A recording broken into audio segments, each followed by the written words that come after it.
le père évêque nous a demandé de stimuler le diocèse et l'ensemble des instances, des groupes, des personnes dans l'écoute et la prise en compte de la clameur des pauvres et du cri de la terre. Le pôle écologie intégrale et fraternité, donc c'est en fait une équipe qui est constituée de 7 personnes et chargée de produire, de se donner quelques priorités, des outils, des moyens pour sensibiliser donc les chrétiens, les communautés chrétiennes. L'idée c'est aussi de passer à l'action et aussi d'enraciner cet engagement au service des plus pauvres et de la terre, dans l'évangile, dans la foi chrétienne, de bien lier les deux. Pour moi, l'écologie, c'est un vrai lieu évangélique où il y a évidemment quelque chose de la foi et du salut qui se joue.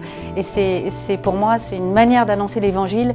Et en plus, c'est un beau lieu de lien écuménique et interreligieux. Je pense qu'il y a une volonté que les chrétiens s'emparent de ce défi-là parce que ça concerne tout le monde et c'est un défi quand même, il y a une urgence. Je pense toujours que c'est la génération d'après qui va avoir mais c'est maintenant que ça se passe et ça va très vite. Mon ministère de diacre s'enracine pleinement dans la prise en compte de la précarité et de la pauvreté des personnes, mais également dans la prise en compte du respect de la création dans sa globalité. Et les deux, comme nous l'explique le pape François, sont étroitement liés. Et en fait, en approfondissant ce texte, en cherchant à comprendre quelles sont les racines mêmes de la pauvreté, on prend conscience que ce sont d'abord les pauvres qui sont les premières victimes de la fracture écologique, par le simple fait que ce sont eux qui sont aux premières lignes des conséquences écologiques et de notre mauvais traitement de la création. On a le projet de redynamiser le réseau Église Verte en allant